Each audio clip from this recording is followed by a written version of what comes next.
जय हिंद दोस्तों, Sandeep tricky math special YouTube channel में आप सभी का स्वागत है।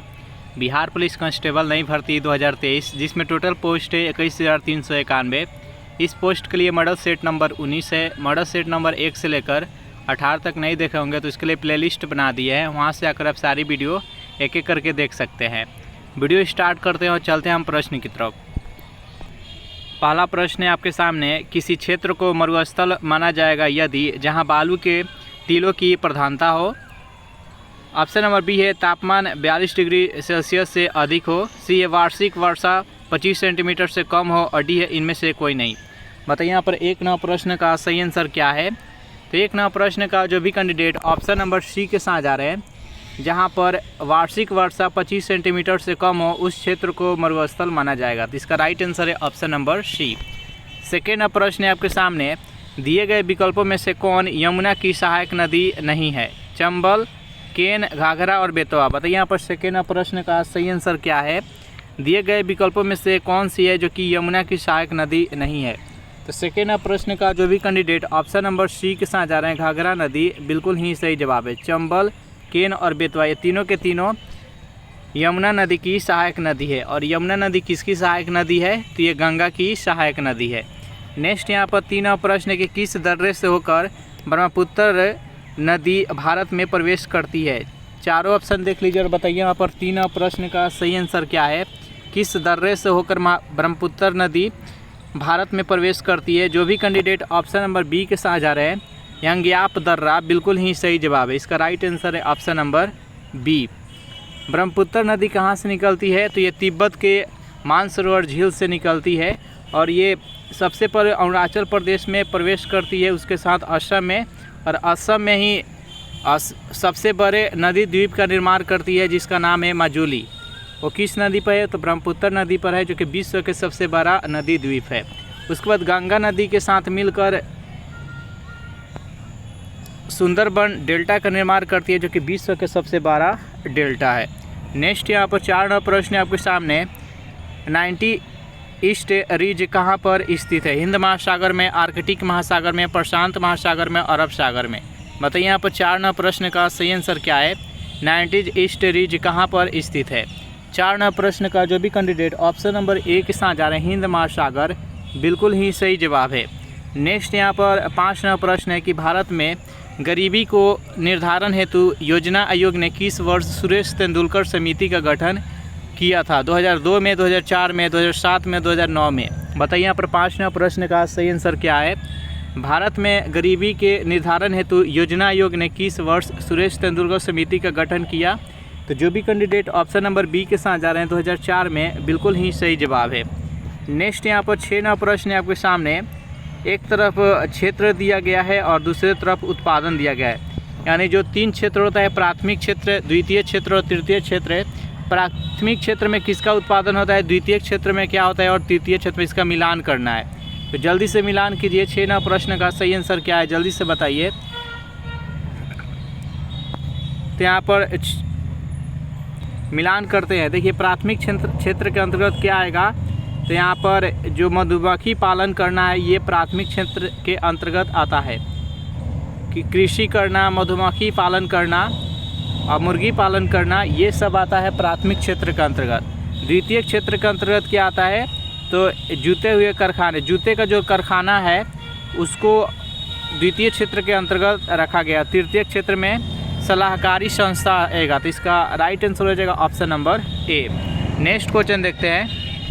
प्रश्न है आपके सामने कि पश्चिम बंगाल का रानीगंज प्रसिद्ध है लौह अयस्क के लिए, कॉपर उत्पादन के लिए, सी है सीसा उत्पादन के लिए, और डी है कोयला क्षेत्र के लिए। बताइए यहाँ पर 7 प्रश्न का सही आंसर क्या है। पश्चिम बंगाल का रानीगंज किस लिए प्रसिद्ध है। तो 7 प्रश्न का जो भी कैंडिडेट ऑप्शन नंबर डी के साथ जा रहे हैं, कोयला क्षेत्र के लिए, बिल्कुल ही सही जवाब है। नेक्स्ट यहाँ पर 8 प्रश्न है कि कार्बन टैक्स लगाने वाला विश्व का पहला देश कौन सा है। आइसलैंड, फिनलैंड, जर्मनी और ब्रिटेन। बताइए यहाँ पर 8 प्रश्न का सही आंसर क्या है। कार्बन टैक्स लगाने वाला विश्व का पहला देश कौन सा है। तो 8 प्रश्न का जो भी कैंडिडेट ऑप्शन नंबर बी के साथ जा रहे हैं, फिनलैंड, बिल्कुल ही सही जवाब है। नेक्स्ट यहाँ पर 9 प्रश्न है कि संविधान सभा के प्रारूप समिति के अध्यक्ष कौन थे। डॉक्टर राजेंद्र प्रसाद, पंडित जवाहरलाल नेहरू, सरदार वल्लभ भाई पटेल और डी है डॉक्टर भीमराव अंबेडकर। बताइए यहाँ पर 9 प्रश्न का सही आंसर क्या है। संविधान सभा के प्रारूप समिति के अध्यक्ष कौन थे? तो जो भी कैंडिडेट यहाँ पर ऑप्शन नंबर डी के साथ जा रहे हैं डॉक्टर भीमराव अंबेडकर, बिल्कुल ही सही जवाब है। चलिए नेक्स्ट यहाँ पर 10 प्रश्न आपके सामने। भारतीय संविधान में न्याय के पुनर्विलोकन की व्यवस्था किस देश की संविधान से लिया गया है? America, Britain, Canada, Ireland. बताइए यहाँ पर 10 प्रश्न का सही आंसर क्या है। तो जो भी कैंडिडेट यहाँ पर ऑप्शन नंबर ए के साथ जा रहे हैं अमेरिका, बिल्कुल ही सही जवाब है। और मौलिक अधिकार भी अमेरिका के संविधान से ही लिया गया, याद रखिएगा। नेक्स्ट यहाँ पर 11 प्रश्न है आपके सामने। वित्त विधेयकों के बारे में विशेष उपबंध संविधान के किस अनुच्छेद में वर्णित है?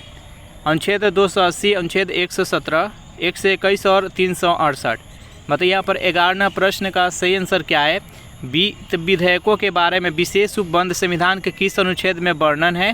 तो 11 प्रश्न का जो भी कैंडिडेट ऑप्शन नंबर बी के साथ जा रहे हैं अनुच्छेद 117, बिल्कुल ही सही जवाब। इसका राइट आंसर है ऑप्शन नंबर बी।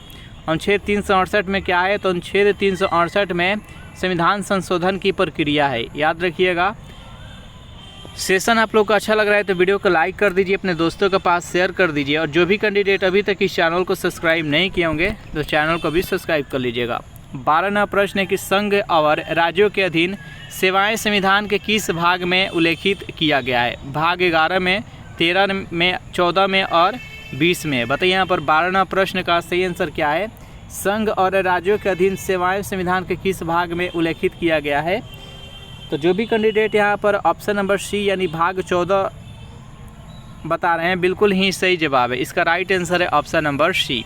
नेक्स्ट यहाँ पर 13 प्रश्न है आपके सामने। यहाँ पर सूची 1 को सूची 2 से सुमिलित करना है। एक तरफ यहाँ पर दिया गया है और दूसरी तरफ उसका अर्थ बताया गया है कि इसका मिलान करना है। यानी बंदी प्रत्यक्षीकरण का अर्थ क्या होता है, परमादेश का अर्थ क्या होता है, प्रतिषेध का अर्थ क्या होता है और अधिकार परीक्षा के अर्थ क्या होता है। तो इसको मिलान करते हैं हम। देखिए, बंदी प्रत्यक्षीकरण का अर्थ होता है कि सशरीर प्रस्तुत होना, इसका अर्थ होता है यानी ए के जाएगा 4 के साथ। परमादेश का अर्थ होता है कि हम आदेश देते हैं। प्रतिषेध का अर्थ होता है अधीनस्थ न्यायालय के लेख। और यहाँ पर अधिकार परीक्षा मतलब किस अधिकार से, इस प्रकार इसका मिलान हो जाएगा। तो इसका जो सही आंसर हो जाएगा ऑप्शन नंबर डी हो जाएगा। इसका राइट आंसर है ऑप्शन नंबर डी। नेक्स्ट यहाँ पर 14 प्रश्न है कि संसदीय शासन में वास्तविक कार्यपालिका शक्ति निम्न में से किसके पास होती है? राष्ट्रपति, प्रधानमंत्री, संसद और वित्त मंत्री। बताइए यहाँ पर 14 प्रश्न का सही आंसर क्या है। संसदीय शासन प्रणाली में वास्तविक शक्ति किसके पास होता है? कार्यपालिका शक्ति। तो ये प्रधानमंत्री के पास होता है। जो भी कैंडिडेट यहाँ पर ऑप्शन नंबर बी के साथ जा रहे हैं, बिल्कुल ही सही जवाब है। नेक्स्ट यहाँ पर 15 प्रश्न है कि निम्नलिखित में से कौन एक संघीय बजट की तैयारी और उसे संसद में पेश करने के लिए उत्तरदायी है? आर्थिक कार्य विभाग, वित्त सेवा विभाग, राजस्व विभाग और डी है इनमें से कोई नहीं। बताइए यहाँ पर 15 प्रश्न का सही आंसर क्या है। तो 15 प्रश्न का जो भी कैंडिडेट ऑप्शन नंबर ए के साथ जा रहे हैं आर्थिक कार्य विभाग, बिल्कुल ही सही जवाब। इसका राइट आंसर है ऑप्शन नंबर ए। 16 प्रश्न की उच्चतम न्यायालय में संविधान के निर्वाचन से संबंधित मामले की सुनवाई करने के लिए न्यायाधीशों की संख्या कम से कम कितनी होनी चाहिए? 5, 7, 10 और 12। बताइए यहाँ पर 16 प्रश्न का सही आंसर क्या है। तो जो भी कैंडिडेट यहाँ पर ऑप्शन नंबर ए के साथ जा रहे हैं यानी 5, बिल्कुल ही सही जवाब है। चलिए नेक्स्ट यहाँ पर 17 प्रश्न है। औरंगजेब के बारे में आपको कथन 4 दिया गया है, इसमें बताना है कौन सा असत्य है। औरंगजेब सभी धर्म को मानता था। बी है इसने गुरु अर्जुन देव को फांसी दिलवाया दिया था। और सी है कि इसने जजिया कर को पुनः लागू किया था। इनमें से कौन सा कथन आपको असत्य लग रहा है? जल्दी से बताइए यहाँ पर 17 प्रश्न का सही आंसर क्या है। तो जो भी कैंडिडेट यहाँ पर ऑप्शन नंबर बी के साथ जा रहे हैं कि इसने गुरु अर्जुन देव को फांसी दिलवाया था, जो कि गलत है। गुरु अर्जुन देव को किसने फांसी दिलवाया था? तो वो जहांगीर के द्वारा दिलवाया गया था, याद रखिएगा। जहांगीर के द्वारा यहाँ पर अर्जुन देव को फांसी दिलवाया गया था। और गुरु तेग बहादुर को फांसी कौन दिलवाया था? तो औरंगजेब दिलवाया था। तो इसका राइट आंसर हो जाएगा ऑप्शन नंबर बी। बाकी यहाँ पर औरंगजेब सभी धर्मों को मानता था, ये भी सही है। और इसने जजिया को पुनः लागू किया था, जो कि जजिया पहले से ही स्टार्ट था, जो कि अकबर के द्वारा इसे समाप्त कर दिया गया था, लेकिन यहाँ पर पुनः लागू कर दिया था औरंगजेब ने। नेक्स्ट यहाँ पर 18वां प्रश्न है आपके सामने कि विजयनगर आने वाला प्रमुख विदेशी यात्री डोमिंग पायस किसके शासनकाल में भारत आया था? चारों ऑप्शन देख लीजिए और बताइए यहाँ पर 18वां प्रश्न का सही आंसर क्या है। तो जो भी कैंडिडेट यहाँ पर ऑप्शन नंबर डी के साथ जा रहे हैं, कृष्णदेवराय, बिल्कुल ही सही जवाब है। इसका राइट आंसर है ऑप्शन नंबर डी। कृष्णदेवराय किस वंश के थे? तो ये तुलुवा वंश के थे। नेक्स्ट यहाँ पर 19वां प्रश्न है आपके सामने कि वैदिक सभ्यता में आर्यों की प्रशासनिक इकाई को कितने भागों में बांटा गया है? 3, 5, 6, 7। बताइए यहाँ पर 19वां प्रश्न का सही आंसर क्या है। वैदिक सभ्यता में आर्यों की प्रशासनिक इकाई को कितने भागों में बांटा गया है? तो टोटल 5 भागों में बांटा गया। इसका राइट आंसर हो जाएगा ऑप्शन नंबर बी। नेक्स्ट यहाँ पर 20वां प्रश्न है कि सिंधु घाटी सभ्यता का सबसे बड़ा स्थल कौन सा है? हड़प्पा, मोहनजोदड़ो, राखी गढ़ी और कालीबंगन। बताइए यहाँ पर 20वां प्रश्न का सही आंसर क्या है। तो सिंधु घाटी सभ्यता की सबसे बड़ा स्थल है मोहनजोदड़ो, जिसको मृतकों का टीला के नाम से जाना जाता है। इसका राइट आंसर है ऑप्शन नंबर बी। नेक्स्ट यहाँ पर 21वां प्रश्न कि ऋग्वैदिक कालीन नदियों में सदानीरा किस नदी का प्राचीन नाम है? झेलम का, सतलज का, व्यास का और गंडक का। बताइए यहाँ पर 21वां प्रश्न का सही आंसर क्या है। तो जो भी कैंडिडेट यहाँ पर ऑप्शन नंबर डी के साथ जा रहे हैं, गंडक नदी, बिल्कुल ही सही जवाब है। अगर इस सेशन का आपको पीडीएफ चाहिए तो उसके लिए टेलीग्राम ग्रुप बना दिए हैं, जिसका लिंक इसी वीडियो के नीचे डिस्क्रिप्शन में मिल जाएगा। वहाँ से ज्वाइन करके इसका पीडीएफ डाउनलोड आप कर सकते हैं। 22वां प्रश्न है आपके सामने कि महात्मा बुद्ध ने सर्वाधिक उपदेश कहाँ दिए थे? श्रावस्ती में, वैशाली में, कौशाम्बी में और सारनाथ में। बताइए यहाँ पर 22वां प्रश्न का सही आंसर क्या है। तो देखिए, महात्मा बुद्ध के द्वारा ज्ञान के प्राप्ति है जो कि बोध गया में हुआ था, और ज्ञान प्राप्ति के बाद पहला उपदेश दिए थे वो सारनाथ में दिए थे। यहाँ पर प्रश्न पूछा गया कि सबसे अधिक उपदेश कहाँ पर दिए थे? तो श्रावस्ती में सबसे अधिक उपदेश दिए थे। तो इस प्रश्न का जो सही आंसर है ऑप्शन नंबर ए हो जाएगा। नेक्स्ट यहाँ पर 23वां प्रश्न के किस स्थान पर साइमन विरोधी जुलूस का नेतृत्व करते हुए लाला लाजपत राय पुलिस द्वारा लाठीचार्ज में घायल हुए थे? लाहौर, अमृतसर, कलकत्ता और दिल्ली। बताइए यहाँ पर 23वां प्रश्न का सही आंसर क्या है। तो 23वां प्रश्न का जो भी कैंडिडेट ऑप्शन नंबर ए के साथ जा रहे हैं, लाहौर, बिल्कुल ही सही जवाब है।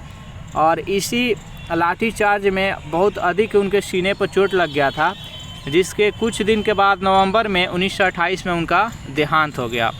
नेक्स्ट यहाँ पर 24वां प्रश्न है कि निम्नलिखित में से किसने गांधी इरविन समझौते में महात्मा गांधी के लाभ को संतावना पुरस्कार कहा था? चारों ऑप्शन देख लीजिए और बताइए यहाँ पर 24वां प्रश्न का सही आंसर क्या है।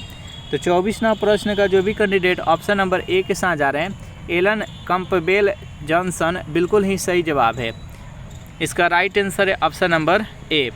नेक्स्ट यहाँ पर 25वां प्रश्न है कि अपने अध्यक्षीय संबोधन के समय किसने हिंदी भाषा के लिए रोमन लिपि लागू करने की वकालत किया था? महात्मा गांधी ने, पंडित जवाहरलाल नेहरू ने, सुभाष चंद्र बोस ने और दादा भाई नौरोजी ने। बताइए यहाँ पर 25वां प्रश्न का सही आंसर क्या है।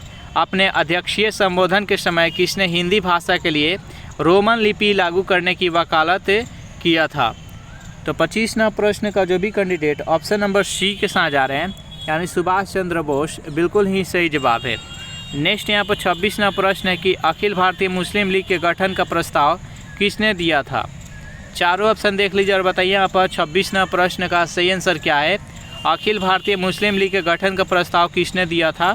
तो 26वां प्रश्न का जो भी कैंडिडेट ऑप्शन नंबर बी के साथ जा रहे हैं, सलीमुल्लाह खां, बिल्कुल ही सही जवाब है। अब मुस्लिम लीग का स्थापना कब हुआ था? तो मुस्लिम लीग का स्थापना 1906 ईस्वी में हुआ था, याद रखिएगा। इस प्रश्न का सही आंसर है ऑप्शन नंबर बी। नेक्स्ट यहाँ पर 27वां प्रश्न के प्रकाश संश्लेषण प्रक्रम द्वारा पौधे कार्बोहाइड्रेट का संश्लेषण करते हैं। यह कार्बोहाइड्रेट निम्न में से किससे मिलकर बना होता है? कार्बन और हाइड्रोजन से, कार्बन ऑक्सीजन से, नाइट्रोजन ऑक्सीजन से, ऑक्सीजन कार्बन और हाइड्रोजन से। बताइए यहाँ पर 27वां प्रश्न का सही आंसर क्या है। तो 27वां प्रश्न का जो भी कैंडिडेट ऑप्शन नंबर डी के साथ जा रहे हैं, यानी ऑक्सीजन कार्बन और हाइड्रोजन से मिलकर बना होता है कार्बोहाइड्रेट। तो इसका राइट आंसर हो जाएगा ऑप्शन नंबर डी। चलिए नेक्स्ट यहाँ पर 28वां प्रश्न है कि निम्नलिखित में से कौन पादप हार्मोन नहीं है? जिबरेलिन्स, ऑक्सिन, एपिनेफ्रिन और साइटोकाइनिन। बताइए यहाँ पर 28वां प्रश्न का सही आंसर क्या है। निम्नलिखित में से कौन पादप हार्मोन नहीं है। तो 28वां प्रश्न का जो भी कैंडिडेट ऑप्शन नंबर सी के साथ जा रहे हैं, एपिनेफ्रिन बिल्कुल ही सही जवाब है। इसका सही आंसर है ऑप्शन नंबर सी। नेक्स्ट यहाँ पर 29वां प्रश्न है आपके सामने। सूची 1 को सूची 2 से आपको मिलान करना है। एक तरफ है बीमारी और दूसरी तरफ है किससे वो होता है, कैसा जनित रोग है वो। हैजा, डेंगू और फिलपाँव है और मलेरिया है। चलिए इसको मिलान करते हैं।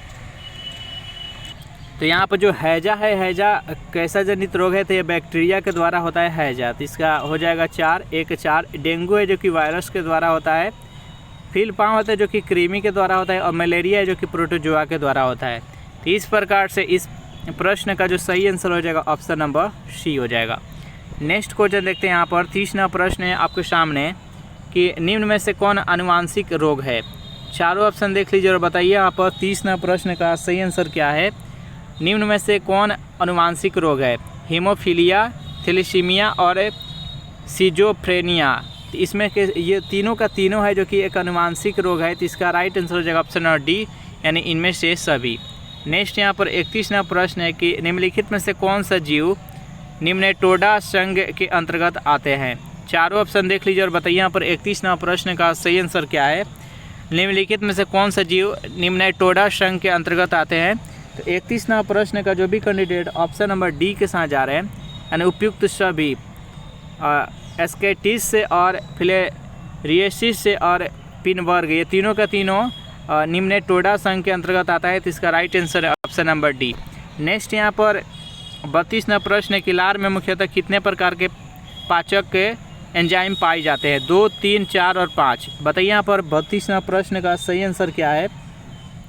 लार में मुख्यतः कितने प्रकार के पाचक एंजाइम पाए जाते हैं। तो 2 प्रकार के। इसका सही आंसर है ऑप्शन नंबर ए।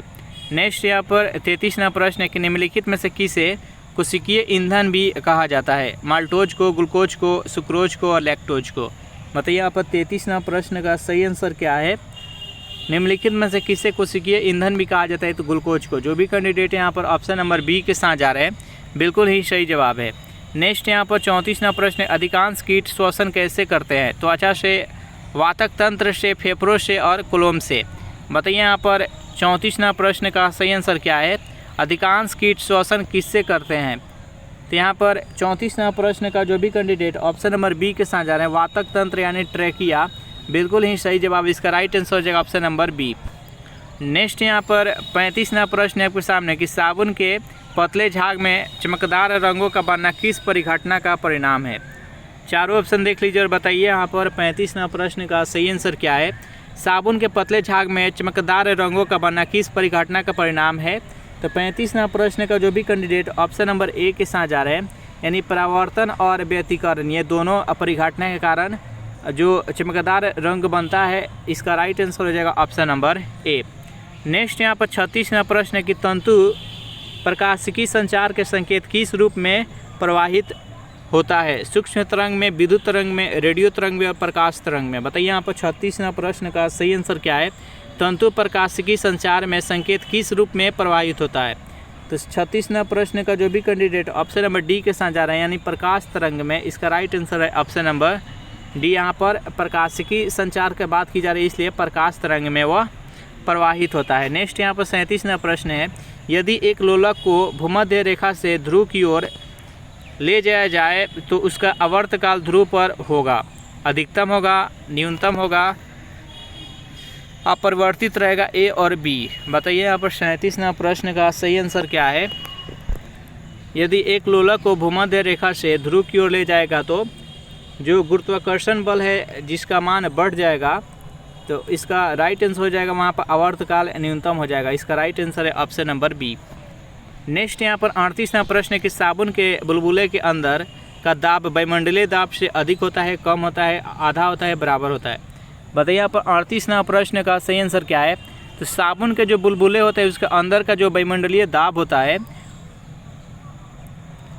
वह बाहरी जो दाब होता है उससे अधिक होता है। तो इसका राइट आंसर है ऑप्शन नंबर ए। नेक्स्ट यहाँ पर 39वां प्रश्न है कि जब एक वस्तु एक समान विद्युतीय वेग से त्वरित होता है तो निम्न में से कौन से परिवर्तित होता है? द्रव्यमान, समवेग, गति और दिशा।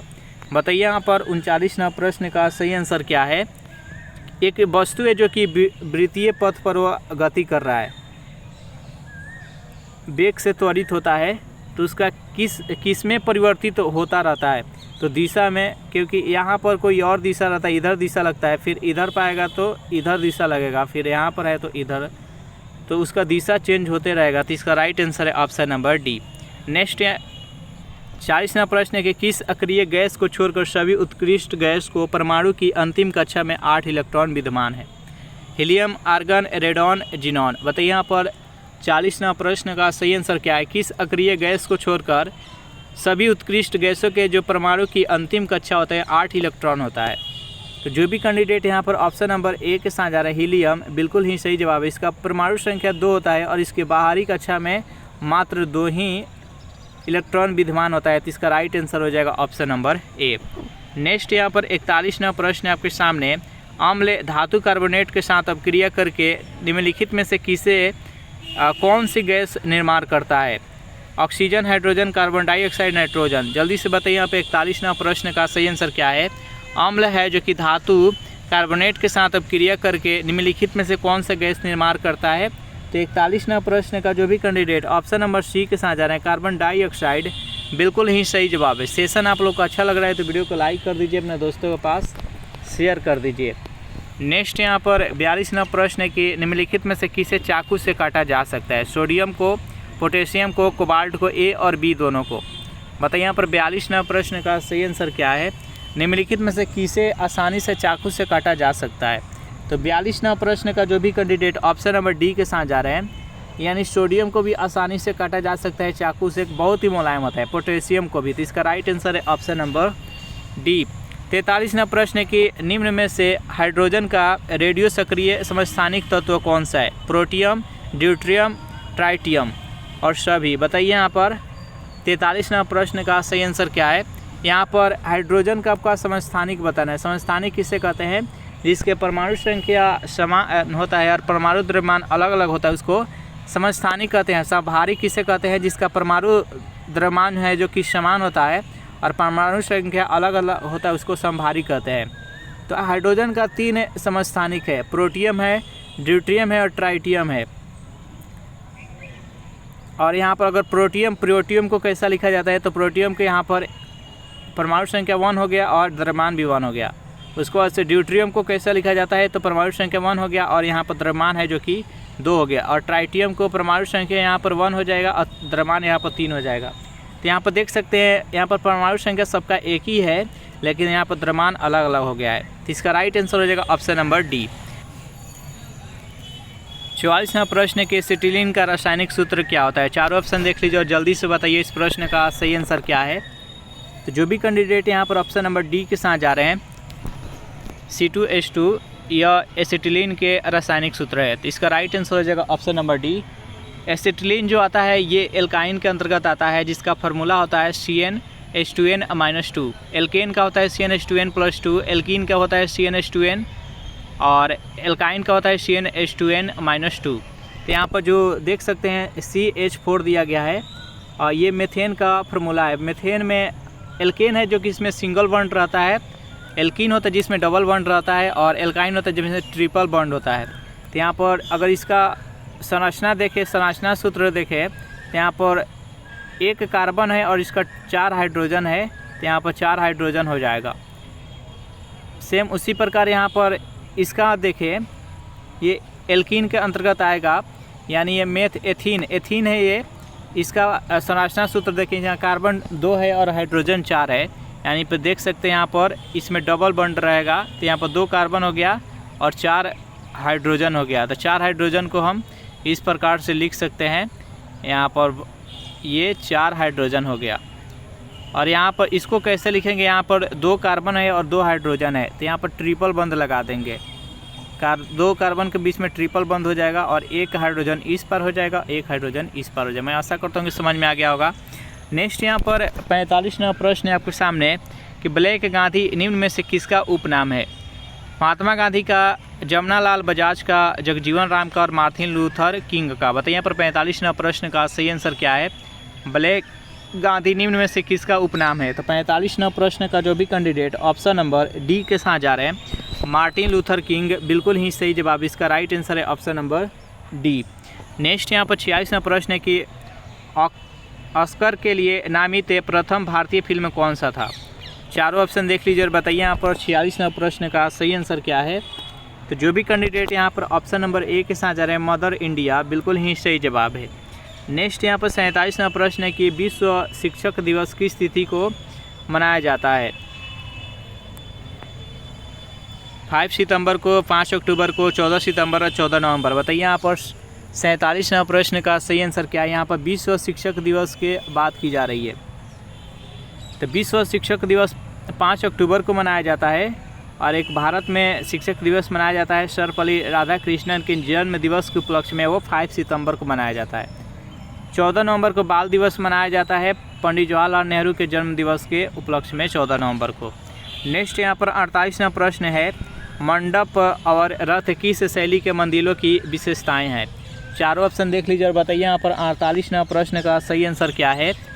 तो जो भी कैंडिडेट यहाँ पर ऑप्शन नंबर बी के साथ जा रहे हैं, मामल शैली, बिल्कुल ही सही जवाब। इसका राइट आंसर है ऑप्शन नंबर बी। नेक्स्ट यहाँ पर 49वां प्रश्न है कि निपख आंदोलन के प्रणेता थे चैतन्य, ज्ञानेश्वर, दादू दयाल और नामदेव। बताइए यहाँ पर 49वां प्रश्न का सही आंसर क्या है। निपख आंदोलन के प्रणेता कौन थे। तो 49वां प्रश्न का जो भी कैंडिडेट ऑप्शन नंबर सी के साथ जा रहे हैं, दादू दयाल, बिल्कुल ही सही जवाब है। 50वां प्रश्न है कि खेल ही जीवन है का सिद्धांत किसने प्रस्तुत किया था। चारों ऑप्शन देख लीजिए और बताइए यहाँ पर 50वां प्रश्न का सही आंसर क्या है। खेल ही जीवन है का सिद्धांत किसने प्रस्तुत किया था। तो 50वां प्रश्न का जो भी कैंडिडेट ऑप्शन नंबर बी के साथ जा रहे हैं, जॉन डेवी, बिल्कुल ही सही जवाब है। इस प्रश्न का जो सही आंसर हो जाएगा ऑप्शन नंबर बी हो जाएगा। तो इस प्रकार ये सेशन यहीं पर समाप्त हो रहा है। सेशन आप लोगों को कैसा लगा ज़रूर कमेंट करके बताइएगा। सेशन आप लोगों को अच्छा लगा हो तो वीडियो को लाइक कर दीजिए, अपने दोस्तों के पास शेयर कर दीजिए। और जो भी कैंडिडेट अभी तक इस चैनल को सब्सक्राइब नहीं किए होंगे तो इस चैनल को प्लीज़ सब्सक्राइब कर लीजिएगा। Thanks for watching this video. मिलते हैं नेक्स्ट वीडियो में।